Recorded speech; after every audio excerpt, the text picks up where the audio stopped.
Welcome to this chilling tale of terror. What you are about to hear is a true story that happened to me and a few friends, an experience that changed our lives forever. This is the story of an old, forgotten school buried deep underground, a place where dark experiments were carried out on students long ago. These experiments left behind angry spirits seeking vengeance, and our discovery of this forsaken place led us into a nightmare we could never escape.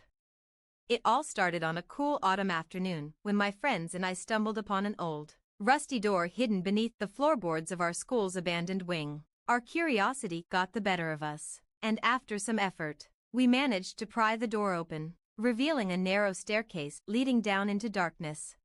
We hesitated only for a moment before descending into the shadows. The air grew colder as we moved further down, and an eerie silence enveloped us. The stairs ended in a large underground hall, dimly lit by flickering lights. The walls were lined with dusty lockers and broken desks, remnants of a school long forgotten. As we explored, we found old, faded posters on the walls depicting happy students and cheerful classrooms. But as we ventured deeper, the atmosphere changed. The walls became grimier, and strange symbols began to appear. The air was thick with the stench of decay, and our breaths came out in visible puffs. We stumbled upon a large, heavy door marked with a warning, "Keep out." Ignoring our better judgment, we pushed the door open and entered a room that seemed to have been untouched for decades. Old medical equipment and strange machinery filled the room. It looked like a twisted version of a classroom, where instead of learning, students were subjected to bizarre and horrific experiments.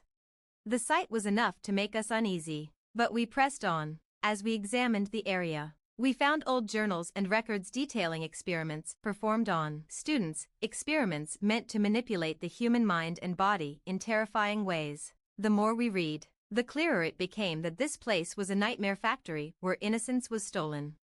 Suddenly, we heard a noise, a faint, sorrowful wail coming from somewhere within the labyrinth of rooms. We followed the sound, only to find ourselves in a small, dimly lit room with old, decrepit desks and chairs. In the corner of the room was a mirror, covered in dust and cobwebs.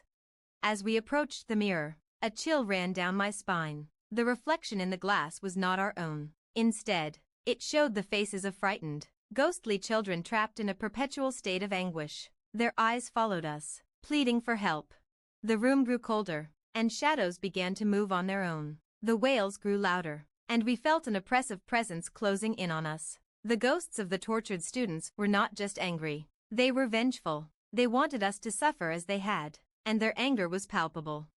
We tried to escape, but the labyrinth seemed to twist and turn, leading us deeper into the heart of the school. The once familiar hallways became disorienting mazes, and we were pursued by phantom figures, their faces twisted in agony. Our panic reached its peak as we stumbled into a large auditorium. The seats were in disarray, and the stage was covered in dust. On the stage, an old projector flickered to life, showing disturbing images of the experiments we had read about. The sounds of screaming filled the room, and we were trapped in a nightmarish loop of horror.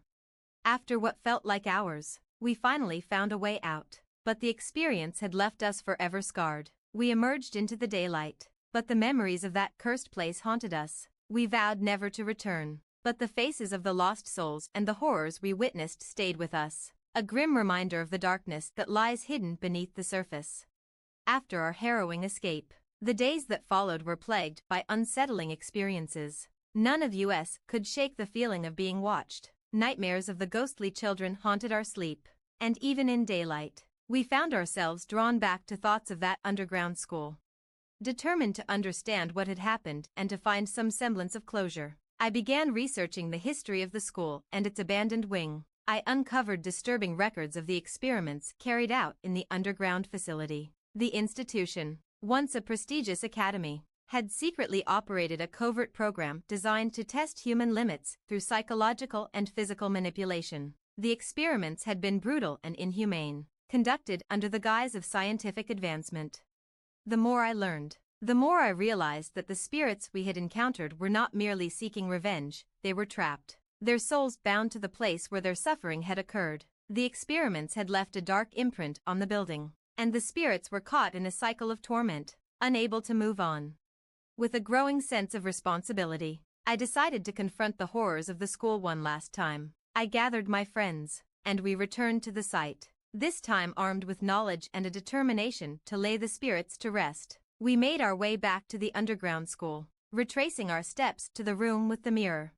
The mirror had remained unchanged, its surface still dusty and dark. As we stood before it, we could feel the weight of the spirit's anguish pressing down on us. We decided to perform a ritual we had found in the old records, hoping it might release the trapped souls. We began by placing candles around the room and reciting the incantations we had learned. The temperature in the room dropped sharply, and the shadows grew restless. The mirror's surface began to ripple, and the faces of the tormented children appeared once more, their expressions a mix of pain and hope. As we completed the ritual, a powerful wind swept through the room, extinguishing the candles and causing the mirror to shatter. The ghost's cries grew louder and then suddenly stopped. An oppressive silence fell over us, and the air felt lighter. It was as if the weight of the suffering had been lifted. We left the underground school for the last time, feeling a sense of solemn relief. The spirits had been freed, and the dark influence of the place seemed to have dissipated. We vowed to remember the lost souls and to honor their memory by ensuring that their story was never forgotten. Though the experience left us forever changed, we found some measure of peace in knowing that we had helped bring closure to those who had suffered so greatly. The underground school remains a haunting memory, a testament to the darkness that can lurk beneath the surface of even the most ordinary places. As time passes, the story of our encounter serves as a reminder of the thin boundary between the known and the unknown, and of the enduring impact that unresolved suffering can have on the world.